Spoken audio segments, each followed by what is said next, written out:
You guys executed the weekend to the fullest, and now you're going to get to race for a championship. So congrats. Yeah, and, thanks for having me on. Thanks for being wrong, man.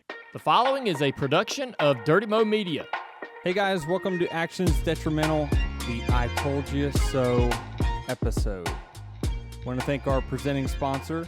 This episode is presented by our sponsor, Birch Gold Group. Get a free info kit on gold by texting code Denny to 989898. Jared, you want to give it to me? This is, I was going to say, this is the Jared Allen I Told You So I know. episode. No, I'm saying Okay. it's the I told you so, but it ain't I. It sucks It's for you. It sucks for you. You were always right for like 10 days. Hey, you're always right till you're wrong. We have a special guest, the winner of the Verizon 200 at Indy, Michael McDowell. Welcome, Michael. I love this because now you can defend yourself in person and defend it with this nice, beautiful trophy here in front of us. Man, how's that feel? Oh, it's amazing. You know, I'm not so worried about the defending myself, but to to have a car that good. Yep. You know, I don't think in my career in the Cup Series I've ever had a car that good. And so to go out there and do it and execute it and get it done is amazing. So it was it's a day that we'll remember forever. It's just what you dream of. I mean, to have a car that good and to have it at Indy and to kiss the brakes, it's amazing. So when you got out after practice and you looked at your lap times, were you like, oh boy, we're strong? Yeah, for sure. And honestly, it made me super nervous that next day just because I was feeling it. Mm-hmm. Like I felt like I did have the car to beat. Short run, long run, lap average, all the metrics that we use, we were the top of it. And I was feeling it, man. I woke up on Sunday morning, I'm like, I'm anxious, but in a good way, not in a bad way, but in a good way, like feeling like, all right, I got the car to beat. Now I got to go do it. But once the race started and you get locked in, that all goes away. You just get laser focused on what you have to do. And, I knew that we needed to be aggressive early.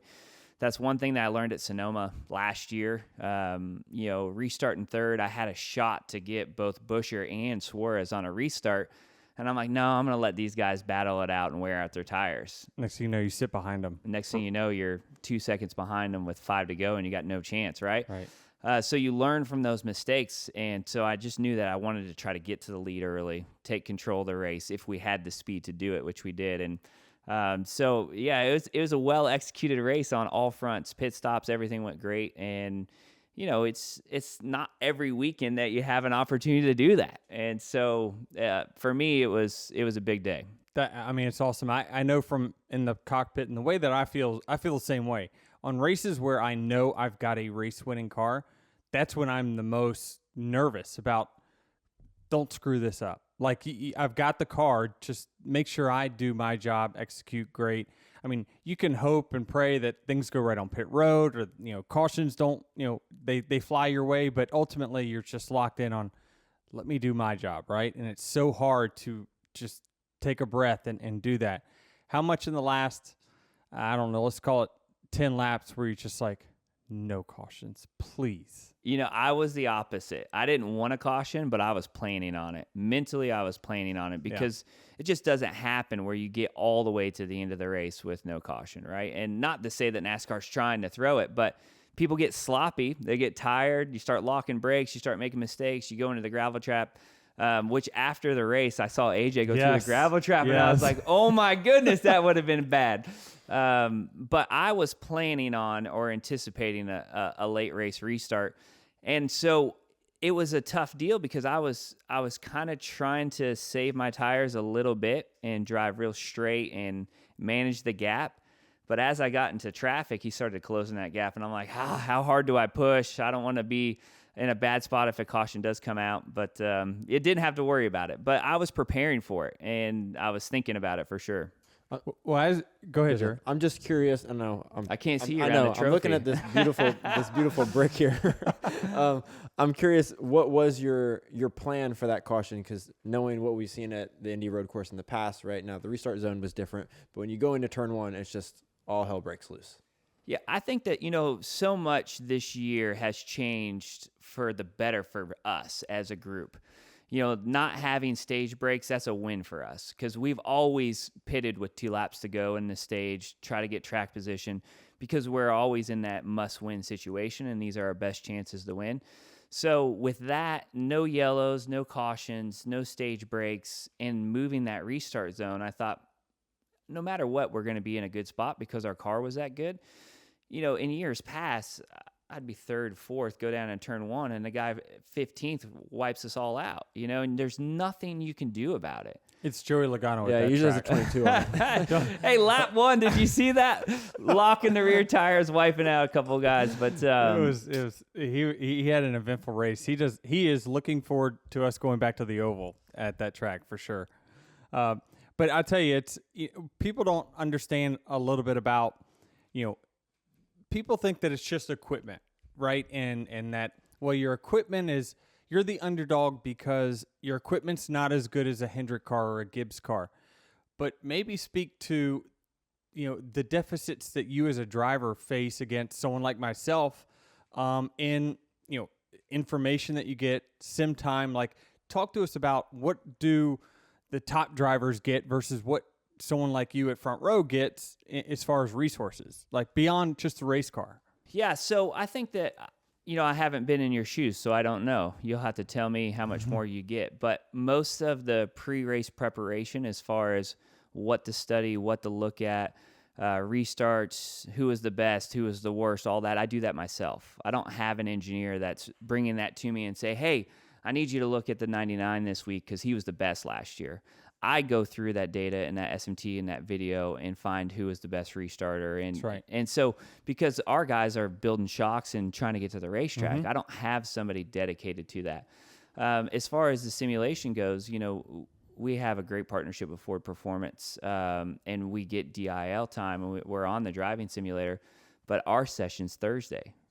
Car's already loaded up. That's right. It's on the hauler. Mm-hmm. It was in the Indy parade when I was finishing up, and so for us, we can learn, but there's only so much you can do at the track. You might adjust a few heights, you might do a few things, little tweaks, but building your model needs to happen several weeks before, and that's hard for us to do because we're just trying to keep our head above water.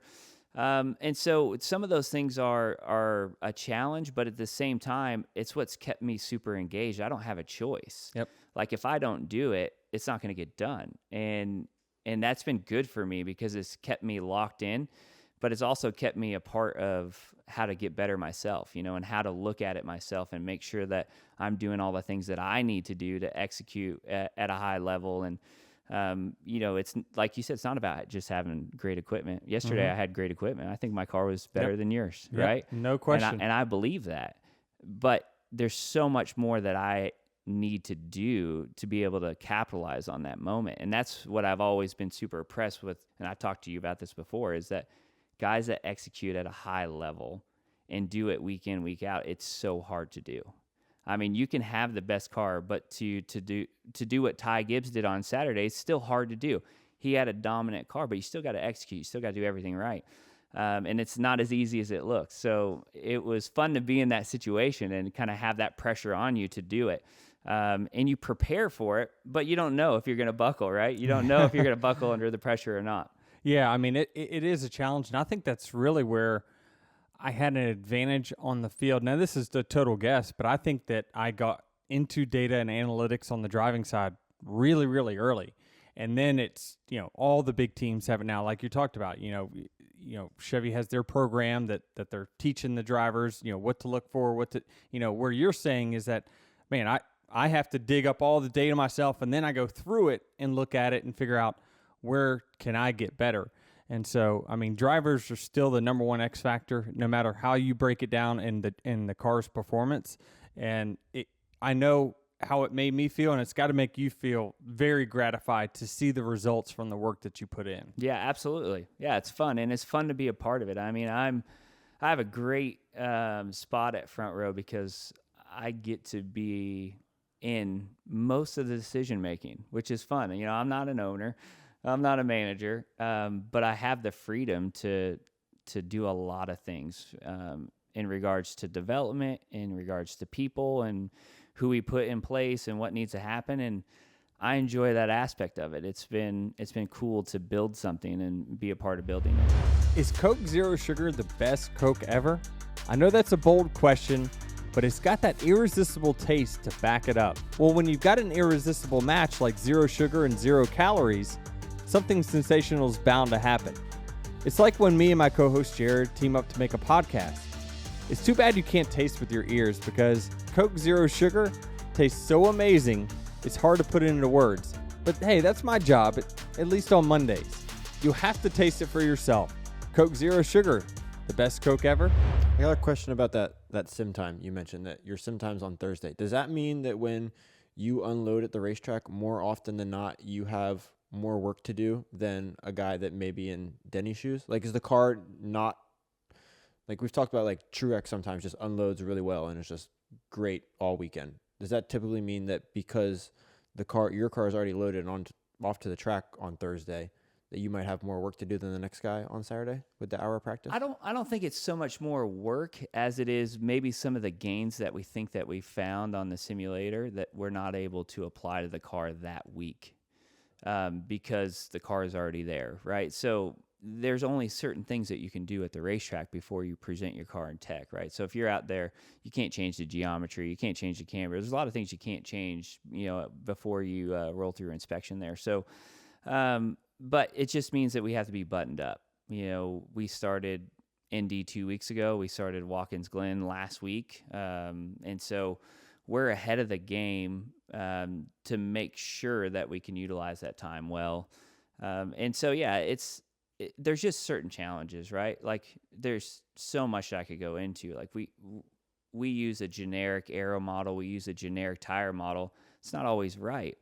And I don't have somebody there tuning that tire. And Denny knows what I'm talking about. There's sometimes you get to the simulator and you're like, what in the world? That's half the work. This thing doesn't even drive correct, right? That's right. And so there's a lot of races where we're trying to, make laps. We can't even make laps because we don't have somebody to tweak the model, So there's certain, limitations that we have, but we've learned how to maximize, what resources we have. And we're constantly working on making that better and better. So, and Ford is as well, for a lot of time there, the teams were doing a lot of it themselves. Now Ford's trying to rein that in and say, all right, let's work collectively on one tire. And if that happens, it's going to be great for us. But so far right now, we're just at the beginning stages of that. So you talked about that being really involved in the organization. How does it feel to be locked in, know what you're doing early, before, it's not last minute, you're like, I know what I'm doing for the next few years and being locked in the front row there and knowing you're going to be with the same team. Yeah, it's great. Normally it's like December before I know what I'm going to do. It's stressful, man. Can we get Bob Jenkins? Bob, can we get some decision making from you a little sooner for Michael here? It's a tough situation. I mean, our team's different than most, right? And I have so much respect for Bob because he's spending his own money to do it. He's not making any money doing this. He's spending millions of dollars a year to fund this team and keep it going at a high level for us. And so I understand why he waits till December, because if there's a Austin Hill out there with $6 million and he's a driver, that's tough not to pull me out. And so he's got to make sure he's making the best decisions for all the people there at front row. But it's nice to have Todd and I both locked in. It's nice to have even a teammate that is the same and consistent. That's been super tough. Yeah. I feel like I've been a one-man band there for a long time because every year I'm getting a new rookie driver that is just figuring it out, and you never build anything. You're just on your own island, and you can't really, I hate to say it, trust what their feedback is, trust the direction that they're going with the car. So then you just feel like it's the 34 carrying the weight of all of it, but now it doesn't feel like that. The it's up to you. It's up to you to send the team in a direction, right? Because ultimately, Todd could be a great driver and run top 5 every week, but still, you're the veteran driver that is going to send that team in a direction. Hey, we need to work on X for next time we come back here. I love to see that Bob pulled the trigger on keeping both of you guys. I think that Todd has absolutely proven that he's capable. I love I'm a huge fan of Todd, and I mention him a lot on this podcast and you about how well y'all are doing at front row and continue to get better. And it's good to see y'all have got that stability. And it's great that Todd, while he's bounced around, he struggled at the beginning when he was at KBM in the trucks. He's really came into his own in the Cup Series and very worthy of keeping that 38 car. So really happy for Todd and happy for you. Winning the Daytona 500, just a few years ago. Now here you are with the Indy Brick. I wouldn't know. I've never won this race at Indy. It's the one that chaps me the most in my career, actually. So I'm very jealous of that. But it's, when we talked about for the last few weeks, who's going to get in? I come in, you see this sheet of paper Travis writes down, and it's got the bubble, and here's who's in contention and whatnot.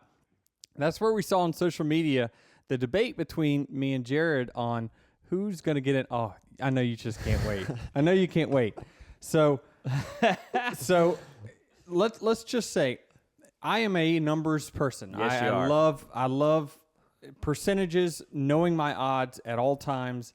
And so I like to put myself in the most favorable odds situation, which is why I said, what? Chase Elliott can't make up points? You guys have got to be kidding me. Yeah, right? The only reason I respond, because you see, I'm love not very active on social media. The only reason I respond is because I know you're a numbers guy, right? And we've talked about this before, like with Daytona, is if you're not a student of the sport and you're not paying attention, you're not going to win at this level. Like, you got to do the work, right? So Yep. I'm a numbers guy too and statistic guy, and I'm like, hey, maybe he just doesn't know the numbers. Like, we're crushing it in the next gen era of road courses. So, I knew Chase Elliott is the best road course racer there is in our sport. You can't deny that. He's got like 7 wins in the last 5 years, right? So statistically, he is the best, and I know that. He could win any given weekend. He could have won this weekend. I know that too. Could win next. He could win the next one. And so it was not that. It was like, if he wins, I'm still going to run 5th. He's not going to get 40 points on me. He might get 15. He might get 20, but there's no way he's going to get 40. What I was including was Michigan. Yeah. Now, Talladega, I'm going to give you the nod on that one. I mean Daytona. You're in my mind, you're a top 5 super speedway racer. You're really good at super. It's not by happenstance that you always put yourself in the right position at the right time. Where, Dale Jr. says it if you don't win the race, when they take the picture of the checkered flag being thrown, your car is in the picture, right? Yeah. And that's what matters. You put yourselves in positions for that. And so I was basing it off of, well, we got Michigan. And I did know that historically it's not been, I saw that top 20th was the best finish that y'all have had there. And then I remember when the rain came, I saw you get out and look at the front of your car. I'm like, oh boy, he's got damage. That's not good. So luckily, you guys were able to come out of there and then come out swinging here at Indy Road Course. So I try to put myself in the statistically make the best decision to say which 2 guys would make it. However, this is why people defy the odds. Michael McDowell defied the odds and put himself in the playoff picture. What people don't know is that knocked my 23 car out of the owner's playoffs. Now, Bubba's in it, but we're not in 23-11. And so I actually talked a little bit with the contractor who's building our building, and he says, wait a minute, I'm trying to figure this out. So how are you X amount of points behind in owners and X amount in drivers? And I'm like, yeah, I'm only 30 behind in the owners championship for the regular season, but I'm 55, 60 behind in drivers. And he's like, I said, because I got a penalty because of my podcast earlier this year. So there is a opportunity where I win the championship for the 11 team and I don't win a championship again. Like, it would just be poetic and perfect. But so what people don't know is the 9 car is actually in right now on the owner's side.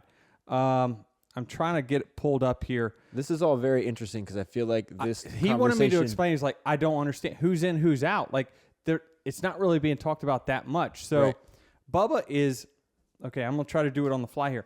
Bubba is in on drivers currently, out on owners. The 9 car is out on drivers, in on owners. And then what's different?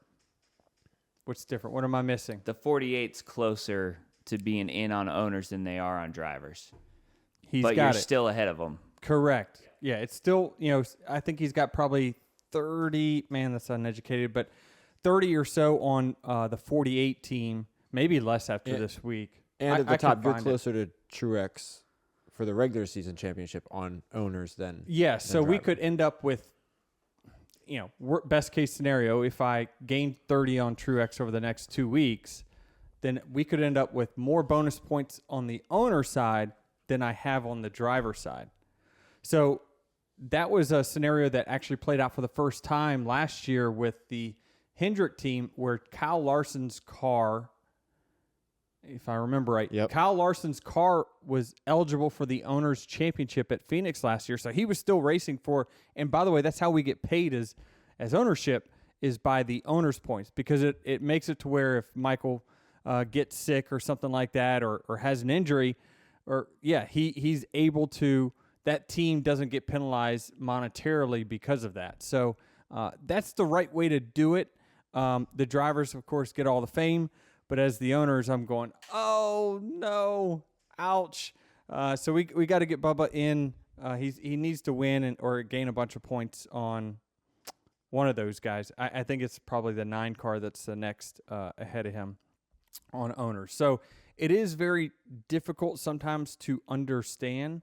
I think sometimes we get guilty of kind of getting too inside baseball here, where we just talk about something that we expect the fans to understand, but don't. So we need to break it down. But we'll update that as over the next 2 weeks. But it's fascinating because last year this discussion came up with the Kurt Busch situation, right? That he was going to miss the playoffs, or he was going to be out for the playoffs, but the car was still in. So you had Bubba drive the 45 for a handful of races, and it was like, well, this doesn't really ever happen. We don't ever have a guy that's not in the drivers' championship racing for the owners' championship. And now this year, with all the penalties and people out of the race car, it's been wild. And like Denny said, it's the same. Even though it's the drivers' championship, I don't get paid because the owners don't get paid if you don't make the owners' championship. And so the drivers is what's highlighted, but the owners is what matters for the historical, for years moving on, and the value of it. So yesterday was a big win for us in that regard, because even if I would have pointed my way in on the driver's side, we weren't going to point our way in on the owner's side. It was too big of a gap. That's a good point. So it was a big plus for us, and for being a smaller team, like what it does for you for the next few years by making the playoffs is super important. Yeah, because Bob's just going to reinvest whatever that gain is in either your year-end point fund or wherever his charter ends up netting out at the end of the season. These guys, they reinvest. They don't just these team owners don't put money in their pockets. I can assure you that. If I do my job well, we'll have a Hawkeye before the end of the year. If I do it well, that's the plan. That's the goal. He'll be here Wednesday, so I'm going to wear him out. So I'll take it down to 6th grade level. He just said we'll have a Hawkeye by the end of the year. The fact that y'all don't have a Hawkeye is amazing. Right? Yeah. It's absolutely amazing. A Hawkeye is essentially the device that scans the car, and it makes sure that the outer body of the car and the underbody of the car is legal. So it's just versus you saw back in Days of Thunder when they put the old aluminum plate on top of the car and it fit the template. Everywhere that piece wasn't touching, the teams would twist or move and gain an aero advantage. You have to have a Hawkeye to get all the advantages out of your car. It's just a fact. I mean, one of the last things they do before they load in a hauler is run it right back through the Hawkeye after they set up the car. How does it fit the Hawkeye? It's such an important part. And not only that, is the teams have to offset what their Hawkeye says versus what NASCAR Hawkeye says. So it really is amazing that y'all are doing what you're doing, again, with the resources. And let's not downplay anything, too. They do have a great team at Front Row. They've got good people there. And, you don't continue to overachieve. Eventually, you just got to recognize this team's actually pretty good. For sure. Right? And it's not like we don't have access to a Hawkeye. I don't want to paint that picture. We can use NASCAR's Hawkeye, which is tough because it's a schedule. Xfinity guys, there's a lot of people that are trying to get in there. But we also have our alliance with Roush Fenway Keselowski Racing, right? And so we have a time slot there to run both cars through the Hawkeye, which is great. And we have to be at this level, you got to do it. The thing that's tough is that we don't get to fine tune and tweak, go back through, fine tune and tweak, go back through, because it's not in our shops, not in our building. So our guys are doing a great job. But if they had 2 days and they could just go back and forth, in and out, we'd be able to maximize it so much more. And we'd probably get through tech the first time instead of having to go through 2 or 3 times like we do now. Because like Denny said, it doesn't always correlate from the track to the shop. So it's a process. So I'm looking on NASCAR.com on their app, actually, and it's actually even incorrect. So it's having right now it's showing who's in. If I click on owners, it says the 23 car is 15th, the front row 34 is 16th, the JTG Doherty is 17th. Well, that's not true because the 47 has won a race. So they're in. And so the closest we are to someone, he's going to have to win. Yeah, he's going to have to win because he's probably he's 51 away from the 9 car with 2 races to go. So the 47's in. On our heels is the Trackhouse 99, is actually closer to us than the Hendrick Motorsports 48. And if you get into the playoffs, 16th is the worst that you can be ranked on the year. So that's why you see these teams fighting for it so much. Michael, I'm curious if you think back to this time last week after Michigan, you went from being above the cut line to then below it. What was the emotion? What was going on in your head and the team around the shop going into this next weekend? Well, the last 2 weeks have been rough. I mean, they just have been. Richmond, we actually had a good car running in the top 10. And, Travis has done a great job calling races, super aggressive, going for it. And we have literally stole more top 10s this year than we deserve because of his aggression on the box. But his aggression on the box at Richmond was not the right play and cost us a lot of track position. And, we took a 10th place car and finished 20-something with it, which, where we were at in the points, that was a bad day for us. And then Michigan having that damage early, we worked hard to get it out. It kept popping in. But the only saving grace that we had is the guys that we are around minus the 99 didn't have great days. AJ didn't have a great day. Chase obviously crashed early. And so there was a lot of factors there that kind of kept us in the game. So leaving Michigan, we were disappointed the last 2 weeks that we gave up so many points, but we were only -3. And I felt like -3, we got a good shot going to the road courses, going to Daytona. I felt like you want to be +20 going to Daytona because anything could happen. To not be in that last lap, this is where it's going to all come apart or come together. But yeah, it's been a process of just figuring out what we can do to maximize just our finish, not what everybody else can do. We knew Bubba was going to go to Pocono, Michigan, those places, have a shot at the pole and have a shot at winning stages and winning the race. We knew that we would have a shot at winning stages and winning the race these 3 weeks coming up.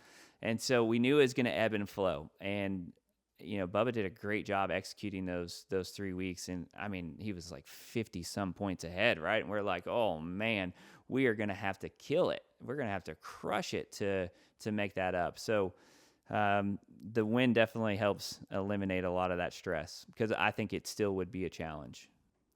Yeah, it's shaping up to be pretty awesome to see. I think it's going to be, now you've got 2 stress-free weeks when normally, I mean, these would be the 2 most pressure situation weeks that you would have in your career. I mean, it really would be. But now, you guys get to focus on the round of 16. How do you feel like the beginning of the playoffs is going to shape up for y'all? Well, I think that throw out more statistics. If last year we'd have made it to the next round just based on how we ran those races. So I feel like we have a good baseline. Last year doesn't always apply to this year, but I feel like we have enough speed to execute and put ourselves at least in a fighting position. What's really interesting is the next round. Throw Talladega and the Roval in. Right. We're going to really make people upset if we go 2 rounds, right? And so, I mean, we know who we are. We know what we can and can't do, right? And we're pushing to be a top team. But to sit here and say, yeah, we're going to go championship 4, we're going to win this whole deal, it'd be ludicrous. I'm just not wired like that. But I think that we can get through the first round and probably the second, depending on how Talladega goes. Yeah, the first round is, okay, don't beat ourselves. That is just the mantra of the first round. You always see a contender go out very early. There's always 1 or 2 guys that get knocked out in the first round that no one saw coming, just because this is a 3-race season. If you have 1.5 bad races, so you crash out of one, or you have a detrimental day, and next thing you know, you finish 18th in the other, you're below the cut line with 1 race to go. So it's a complete new season. I think the way the tracks lay out for each individual team plays a huge role in who moves on and who doesn't. But yeah, especially with you guys have got to be thinking, get past the first round, don't beat ourselves, and we literally can make some noise here in the second round. So it's going to be exciting to see for sure. I'm as a race fan, I'm excited to see it, no doubt. We know retirement might not be at the top of your mind right now, and you got a lot of things that you got to do, and it might be pushed down on your to-do list, but our new sponsor, Birch Gold, makes it really simple for you to get educated in a good way to diversify, and that's considering precious metals. It costs nothing to get educated, and there's no obligation. Let's get more into the specifics on how our sponsor, Birch Gold Group, can help you protect and diversify your retirement savings with physical precious metals. Because precious metals are real, tangible assets, their performance doesn't follow general economic trends lock and step.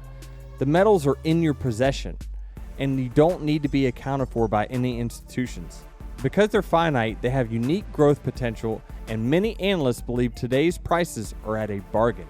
With an A+ rating with a Better Business Bureau, you're in good hands with Birch Gold. It costs nothing to get educated, and that's all we're encouraging you to do. To get your free info kit, text Denny to number 989898. There's no obligation. Just fill out the brief form and they'll send you information that you need to get educated about precious metals. That's Denny to 989898. Do you have a bulletin board in the shop that you had Denny's tweets? No. Like I said, I mean, I'm not super active on social media. I just liked engaging in this one particularly. And I'll be honest with you, like there's certain things that get me fired up. You don't see it a lot. You don't hear it a lot. But 2 things that fired me up over the last month and a half is SVG kicking our butts at Chicago. That frustrated me, man. That should never happen. And that made me mad enough to go to work. Like, I'm going to figure it out. Like, I got to be better. This is unacceptable. Not taking away what he did. What he did was nothing short of miraculous. I mean, unbelievable, but it shouldn't happen. Yeah. And so that fired me up. And then this was just a little extra fuel to the fire, right? Like, man, you're not paying attention. I'm going to wax them is what I felt like saying, right? But that's just not me personally, but that's what I feel inside. Yeah, so I'm just glad that it all worked out, man, because you can want it all you want, but if you don't have the stuff to do it, if you don't have the car to do it, if you don't have the pit stops to do it, it's just talk, right? And so I think speed-wise, we felt good that we were going to be in contention, but execution-wise is something that we've had to get better at. Yeah. And myself included, man, so many times I've given up good finishes, speeding on pit road, speeding getting to pit road, or whatever, over the wall too soon, just dumb stuff, pit lane violation, like all those things. You just can't have it in these races and recover from it. And so it was fun to execute. It's a good segue. What did y'all make of the road course ringers yesterday? The one-off guys. I think it went a little bit more back to what we thought. I mean, that's kind of what we, again, we talked about it, Jared, many times on this. I think that Chicago thing, and not to poo-poo on it at all, it just lined up perfectly for SVG. The things, it just lined up perfectly. He was at a street course where he's, again, I talked about where he was fastest versus the field. is where all the walls were the tightest, right? And it's because he was in his element at that point. We were all a little more careful, right? We're probably paranoid a little bit more about bending a toe length than what he is, right? So Absolutely. I mean, so it just there's little things there, and then you had the mix of it's wet. Okay, now it's starting to dry out, and again, that's where I struggled personally the most. Is like if it's full wet, I think I'm okay. Competitive wise. If it's full dry, I felt very fast at Chicago. But when it starts to get the in-between phase, I typically am way off from the field because I'm like, do I push it? What if I hit a slick spot and I barrel this thing off into a corner? Like, so I think that's where I need to improve the most, but I think that's where SVG really excelled as well, is when the track started to transition there. And then things just happened. You had the stack up in turn 11 that it was him, the 54 and someone else. They were able to squeak by. Everyone else was parked. So it was just a lot of things that played into that. But he still goes out and is competitive, runs in the top 10. We got SVG was 10th. Which shouldn't be overlooked. No. I mean, it's overlooked because of how lights out he was at Chicago. I think we're like, oh, that's an yeah. amazing day. I mean, that's what I think people were thinking, well, that's a letdown. I'm like, dude, it's still his second start. Yeah. Like, he's still driving on the opposite side of the race car. So it is. It was pretty damn impressive. Was he going the right way, though, this time? Oh, yeah, because Chicago. No, I guess it was the same, huh? Same. Yeah. Yeah. What's the only track? One of the tracks we run the Roval. The Roval we run. And Coda. Right. And Coda. Okay.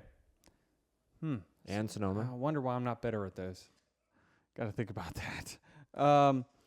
Well, I mean, I don't know who saw it coming, but we the narrative has been Ford struggling, but now they've got 3 in a row.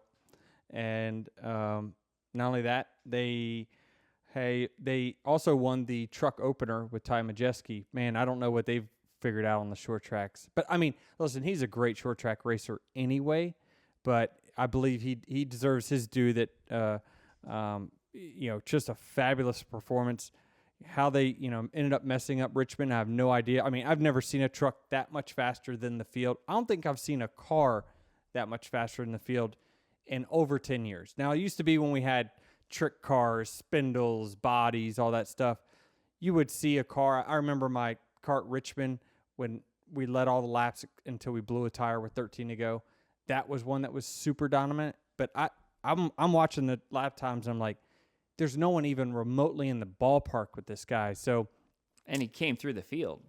He was running 3-4 tenths faster than the field when he's in traffic. Yeah. So it was like, holy cow. So Ty and that team switching over to Ford this year is really doing a great job. And I'm a huge fan of Ty. I think it's about time people start knocking on his door on some opportunities and just a great. I mean, he wins. By the way, big short track races, when all the guys are in it. When Chase Elliott or William Byron go run a super late model, he still goes and beats them. So he's a very good driver for sure. You definitely, Josh Berry is a late model stock guy. Ty Majeski is a late model stock and super late model guy. So he's, I know he's very involved in what the team does there. He works in the shop. He helps build shocks for all the teams. So want to give him a shout out for a great performance this weekend.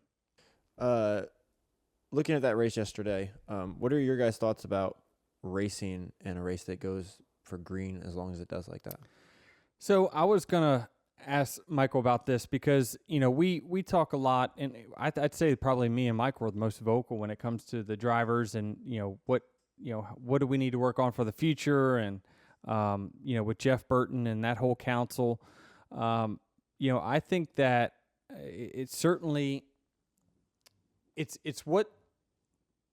a good thing because in my mind, because this is what road course racing is, right? I mean, I think that if you have stage breaks, it's hard for me to explain. I think the fans got a little spoiled at times because we got so many green, white checkers on these road courses, and they're like, this is the way it should be, and this is what we come to expect. And then when a more natural race comes about, like an Indy road course where, oh crap, so we don't throw stage breaks and this is what could happen, I think there'll be more reservations and probably will be a talking point with the media this week. But I personally believe that you should have stuff like this in our schedule. This is part of being a well-rounded team, well-rounded driver.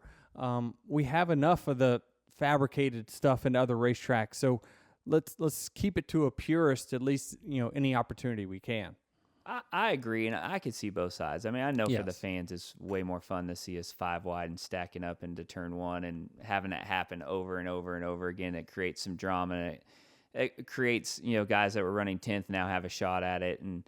But the purist side of it is, like, if you have the best car and you're executing all day, you should have an opportunity to win Yes. the race and not just get wiped out because of a stage break or, a green-white checkered. But I think organically, a lot of times it takes care of itself. Like Sonoma was playing out that way, but there was a late race caution there and got the field bunched back up.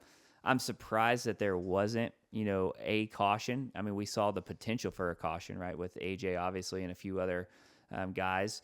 But, a lot of it is these racetracks now, which is great. There's so much runoff, right? And there's a lot of runoff. Like turn 1, you're not at Watkins Glen, you're not burying it in the gravel trap anymore.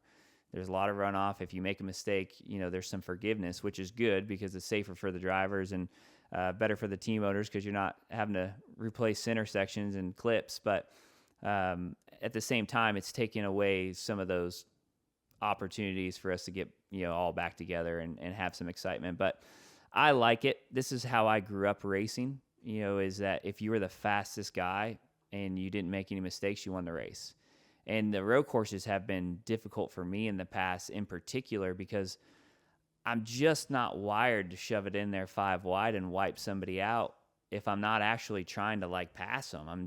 I can't do it. I can't, even when I get to the point where I get tired of getting run over, I still can't say, well, I'll just take these 4 guys even though they didn't do anything, right? Like if you run into me, it's completely different. But just to go in there and send it in there, knowing that there's no chance if they weren't in front of you, you're going to make the corner. Yeah. I just don't feel like is racing. I feel like that's indoor karting. I can do that with my buddies just down the road, right? And so I do like what we had yesterday. And I think it's different, too. You look at Formula One, right? Formula One, before you get there, Red Bull's going to win and Max is going to have a 30-second lead. I was driving my guts out to maintain a 1.9-second lead yesterday. Yep. And at any point I lock a tire and make a mistake, Chase and I are racing for that win. And I think that that's still good racing. And I think that having to push hard and execute and not make mistakes is good racing. There wasn't as much side-by-side and there wasn't as, chaotic restarts, but I feel like the best cars were up front and the best cars had an opportunity to win the race. And that's how it should be. I watched the race back last night before I went to bed. I actually got home quite a bit earlier than you. When you run 19th, you get home a little bit quicker. But it was still daylight. So I watched it back, and I was compelled. I really was, because I knew the outcome. But I'm watching. I'm like, oh wow, he's got a legit chance to catch him. And there was a lot of mixing and matching, like through the pit sequence. Well, who's going to come out ahead, right? I think that it's certainly, while it just depends on what is your flavor of racing, for sure. If you love the bumper cars, then you probably hate it, right? If you love racing and good racing and you still are at the edge of your seat trying to figure out, is this guy going to catch him? And the implications, whatever one wins this race is going to the playoffs. That is going to keep me watching and keeps me compelled. So I'd love to see it. I mean, you look at the guys that are in the top 5, 4 of them are our bubble drivers, right? So it was really everyone that needed to step up did step up. Alex Bowman, great top 5 for him. I think that's a big run. I mean, the Hendrick cars are obviously fast at road courses. Yes. They have been, but Alex in particular, I would have put him in the Bubba category of if he ran 15th, it's going to be a good day. But maybe I haven't been paying attention either because he was a top 5 legitimate in practice, qualifying. Even even that second round, he made a few mistakes there, but he actually would have had a shot at the pole if he had put that lap together. So I was pretty impressed with the speed that he had and execution that they had, because it usually isn't a strength for them. I had in my notes to mention Alex Bowman's injury because I went through the same injury in 2013, and I was not the same when I came back. As you know, how do we feel the car through essentially our ass, right? We're feeling, the car on edge and whatnot. And when you have a chronic back issue, and I did all through 2013 after, I had the vertebrae problem, Alex had the same issue. And I'm wondering, is he recovering from that? Because, if you can't feel, you have to feel the edge of the car from your underside. And if you have back problems and you're continuing to be locked down and tense, it inhibits your ability to feel the edge of the car.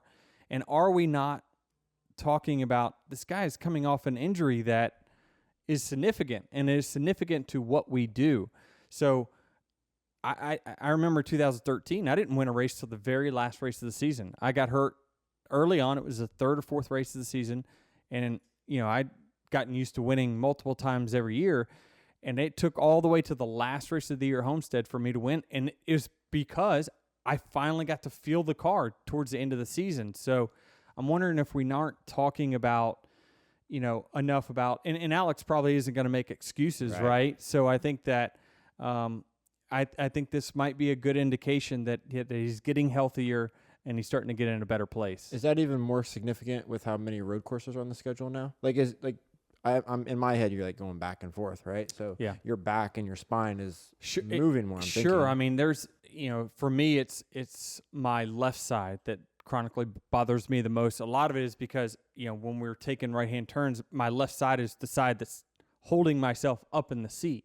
When if maybe it's tough to say, but maybe his is on the right side. And when he goes to a road course, it bothers him this way or that way. But it's tough to say. Honestly, it really is. But, I don't want to underplay that maybe, the lack of really great performance from Alex. I know that, the media talked about last week. I saw it that, he hasn't had a top 5 or top 10 since God knows when. And it's like, he's hurt. Like, I just feel like he's not 100%. And these injuries take time. And even though you're allowed to come back from this injury 5-6 weeks later, your body is still not right because we need our backside to feel the edge. What went into your decision yesterday to stay out and collect that playoff point in stage 2? I'm gonna tell you, Jared. I was coming. No doubt. I was never so pleased to run 19th as I was yesterday. I don't think I've ever been as happy to run 19th. Now, I hate it because I feel like, I'm better than that. I should run wherever the 45 is. That's kind of my datum line of wherever he's at.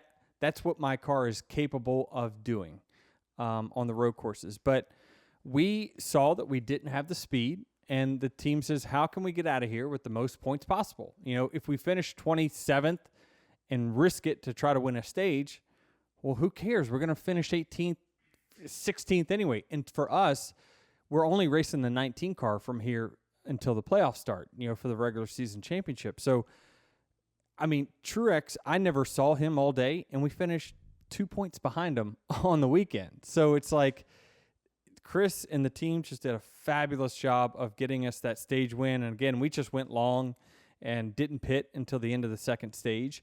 I thought I was just battling. Now, listen, if they had a camera on 19th place, me and Brad Kozlowski fought all day long. We never were separated more than 5 car lengths. And whoever would get in front failed to pull away. Like, it was just the next person. We clearly needed rabbits to be fast. And I looked, at the lap times after the race, and I'm like, man, my car is capable because I've dropped down and run some really good laps. But it just tells you how much I have to work at my craft to bring those high laps down. So my car is clearly capable, but me and Brad had a hell of a battle for, was this race 2 hours, 9 minutes? I think it was. For 2 hours and 9 minutes, me and Brad Kozlowski were 5 car lengths apart, and we must exchange positions 5 or 6 times. So it was a hell of a battle. I got out of the car, and the first thing I did is I turned around at him. I says, "Get away from me!" He was just stalking me the whole day. And then when he'd get up front, then I'd be stalking him. So it was just it was a lot of fun. I'm sure you did not see it on TV because no one gives a crap about where we were running. So it was really a lot of fun. But to have a day where we leave the track with a point, like 1 point, that it just feels like a win for us. I'm not really sure why I feel so good about it, but it just does. Because 1 point matters in a few weeks.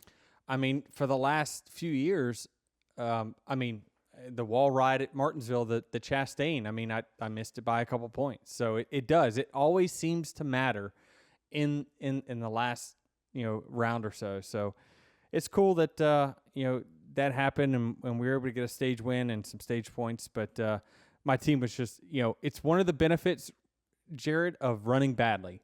You've got nothing to lose. And we ran bad enough to where Chris Gabehart says, well, we're not worried about William Byron today. What can I do to just take a risk? And it paid off finally. I got a couple Dear Denny's and Dear Michael's here for y'all. Love it. First one is, how do teams go about setting up the car for a road course? Do you pick the most important turns and optimize the car for those corners and forget the rest, or do you find a balance between them? I think now you can't really give anything away, but you do focus on the corners that lead to passing zones, or you focus on corners where you think there's going to be the most amount of time. So it's a tough balance because there's racetracks where, let's just take Watkins Glen, for example. The most amount of time lost and gained is going to be up the S's. It just is. But you're not passing up the S's. Right. So what do you want to focus on? Well, I want to focus being good off 11 because I need to be able to pass into 1.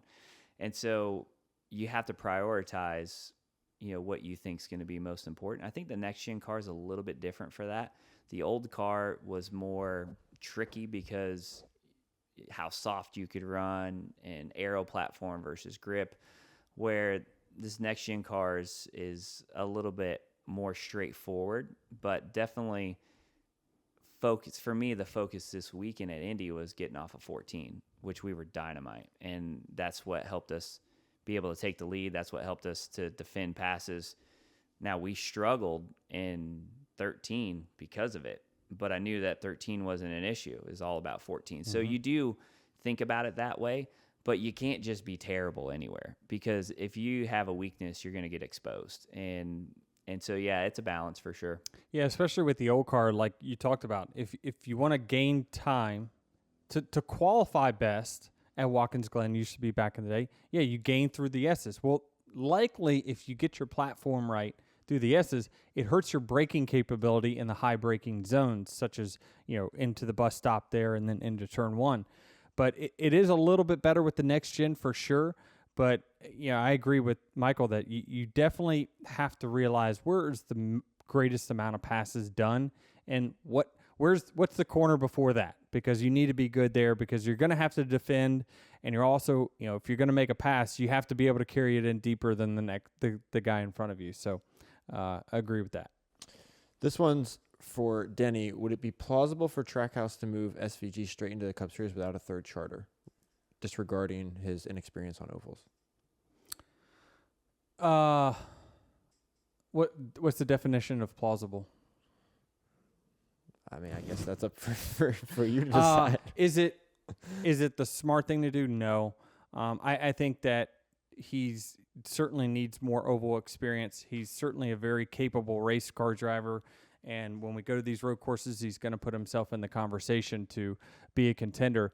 But, I think that it's no secret, and he'll even say that I've got a long way to go on the road courses. On the ovals. So, and that is the bulk of our schedule. So I think the plan probably is to run him in various series to get him some experience. I know Trackhouse has a relationship with Nice over there. So more than likely quite a bit of truck races, maybe an Xfinity race here and there, but and then probably some 91 car stuff. I guess I was kind of taking it as financially plausible. No, not unless he's bringing some significant money.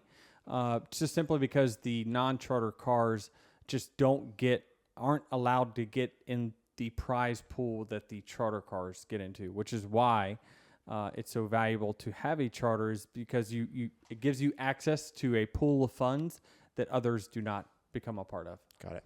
And now this one specifically for Michael, first is a two-part question.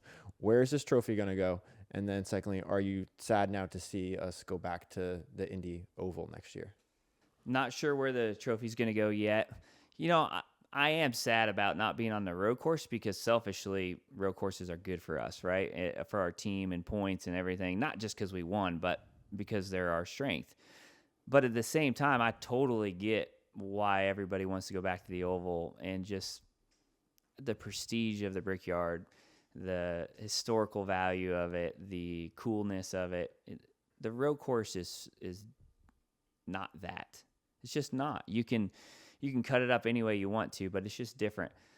To me, it's special because I always, being a road racer, like, to me, to not win on a road course would feel terrible. Like, I feel like that's something that should have been checked a long time ago. That box should have been checked. So, but I hope that it's not just a replacement. I hope we still have as many road courses as we do now.